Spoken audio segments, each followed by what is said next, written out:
Hello everyone, আশা করছি সবাই অনেক অনেক ভালো আছেন। আমার আজকের রেসিপি টমেটো সস। অনেকেই বলে থাকেন বাসায় টমেটো সস তৈরি করলে বাজার থেকে কিনে আনা সেই টমেটো সসের স্বাদটা ঠিক পাওয়া যায় না। তো তাদেরকে বলছি, আমি যেভাবে তৈরি করে দেখিয়েছি বাসায় একবার হলেও ট্রাই করে দেখবেন, আশা করছি কেউ নিরাশ হবেন না। তো চলুন শুরু করা যাক। আর আপনি যদি আমার চ্যানেলে নতুন হয়ে থাকেন তাহলে প্লিজ আমার চ্যানেলটি সাবস্ক্রাইব করবেন, এবং যারা অলরেডি সাবস্ক্রাইব করে ফেলেছেন তাদেরকে অসংখ্য ধন্যবাদ। টমেটো সস তৈরির জন্য প্রথমেই একটি হাঁড়িতে আমি নিয়ে নিচ্ছি প্রায় 1 কেজি পরিমাণে টমেটো। আর টমেটোগুলো আমি খুব ভালোভাবে ধুয়ে এভাবে ছোট ছোট করে কিউব করে কেটে নিয়েছি। ছোট সাইজের দুটো পেঁয়াজ আমি কিউব করে কেটে নিয়েছি, সেটা দিয়ে দিচ্ছি। 5 থেকে 6টি ছোট ছোট দেশি রসুনের কোয়া দিয়ে দিচ্ছি। 1/2 ইঞ্চি পরিমাণে আদা পাতলা করে কেটে দিয়ে দিচ্ছি। আরও দিয়ে দিচ্ছি 2 টুকরো দারুচিনি এবং 3টি লং। সবকিছু একটু নেড়ে মিশিয়ে নিচ্ছি। মিশিয়ে নেওয়া হয়ে গেলে এর মধ্যে দিয়ে দিচ্ছি 1/4 কাপ পানি। এর থেকে বেশি পানি দেওয়ার দরকার নেই, কারণ টমেটো থেকেও কিন্তু প্রচুর পরিমাণে পানি বের হবে। এখন একটা ঢাকনা দিয়ে ঢেকে চুলার আঁচ মিডিয়াম লো রেখে অপেক্ষা করছি টমেটোটা পুরোপুরি সিদ্ধ হয়ে যাওয়া পর্যন্ত। প্রায় 10 থেকে 12 মিনিট পরে আমি ঢাকনাটা তুলে দেখছি টমেটোটা সিদ্ধ হয়েছে কিনা। আর দেখুন, এতটুকু পানিতেই কিন্তু টমেটোটা পুরোপুরি সিদ্ধ হয়ে গিয়েছে, আর এক্সট্রা পানির দরকার পড়েনি। এবার যে দারুচিনি এবং লংগুলো আমি দিয়েছিলাম সেগুলো আমি তুলে ফেলে দিচ্ছি, কারণ এগুলো আর আমাদের দরকার নেই, এগুলোর যা কাজ সেটা হয়ে গিয়েছে। যেহেতু টমেটোটা পুরোপুরি সিদ্ধ হয়ে গিয়েছে তাই চুলাটা বন্ধ করে টমেটোটাকে পুরোপুরি ঠান্ডা করে নিচ্ছি। এরপরে টমেটোটাকে আমি একটা ব্লেন্ডারের জাগে নিয়ে ব্লেন্ড করে নিচ্ছি। আমি আবারও বলছি, টমেটোটাকে কিন্তু আমি পুরোপুরি ঠান্ডা করে নিয়েছি, আর এখন এটাকে স্মুথভাবে ব্লেন্ড করে নিতে হবে।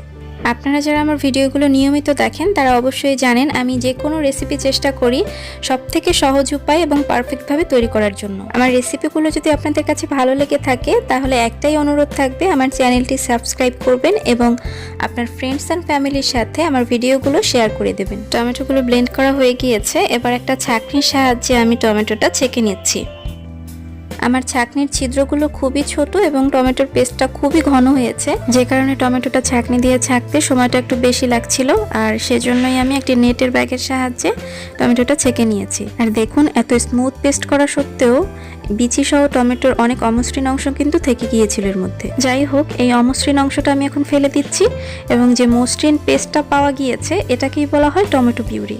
এখন এই টমেটো পিউরির মধ্যে দিয়ে দিচ্ছি 1/2 কাপ চিনি, প্রায় 1/2 চা চামচের মতো লবণ দিয়ে দিচ্ছি। এখন দিয়ে দিচ্ছি প্রায় 1/2 টেবিল চামচ মরিচের গুঁড়া। এবার এই সম্পূর্ণ মিশ্রণটা একটা ননস্টিকের প্যানে আমি দিয়ে দিচ্ছি। চেষ্টা করবেন ননস্টিকের হাঁড়ি ব্যবহার করার জন্য, কারণ এতে করে টমেটো সসটা পুড়ে যাবার অথবা তলায় ধরে যাবার সম্ভাবনা থাকবে না। এবার চুলার আঁচ মিডিয়াম লো রেখে অনবরত নেড়ে চেড়ে টমেটো সসটাকে আমি কিছুক্ষণ রান্না করে নিচ্ছি। প্রায় 8-10 মিনিট এভাবে নেড়ে চেড়ে রান্না করতে করতে একসময় দেখবেন টমেটো থেকে পানিটা অনেকটাই শুকিয়ে এসেছে। আর ঠিক এই পর্যায়ে এর মধ্যে দিয়ে দিচ্ছি প্রায় 1 টেবিল চামচের মতো হোয়াইট ভিনেগার অথবা সাদা সিরকা। ভিনেগার দেওয়ার পরেও আরও কিছুক্ষণ রান্না করে নিচ্ছি, এবং একটা পর্যায়ে দেখবেন টমেটোর সসটা অনেকটাই ঘন হয়ে এসেছে। ভিডিওতে লক্ষ্য করে দেখুন, এই সসটা কিন্তু এখন চামচ অথবা খুন্তির সাহায্যে উপরে ওঠানোর পরে খুব সহজেই কিন্তু আবার নিচে পড়ে যাচ্ছে, অর্থাৎ এর ঘনত্বটা পারফেক্ট হয়নি, আরও কিছুক্ষণ রান্না করতে হবে। তো আরও কিছুক্ষণ এটাকে রান্না করে নেওয়ার পরে একটা চামচের সাহায্যে কিছুটা সস নিয়ে একটা প্লেটের উপরে রেখে প্লেটটা সোজা করে রাখছি। আর এবার কিন্তু টমেটো সসটা খুব তাড়াতাড়ি পড়ছে না, একটু সময় নিচ্ছে এবং কোনো পানির অংশও দেখা যাচ্ছে না। তার মানে আমাদের টমেটো সসটা পুরোপুরি রেডি হয়ে গিয়েছে। এবার চুলাটা বন্ধ করে সসটা পুরোপুরি ঠান্ডা করে নিচ্ছি। তো টমেটো সসটা আমি পুরোপুরি ঠান্ডা করে নিয়েছি, এবং এটা সংরক্ষণ করার জন্য এরকম একটা কাচের জার নিয়েছি। এটা আমি খুব ভালোভাবে ধুয়ে পরিষ্কার করে রোদে শুকিয়ে নিয়েছি।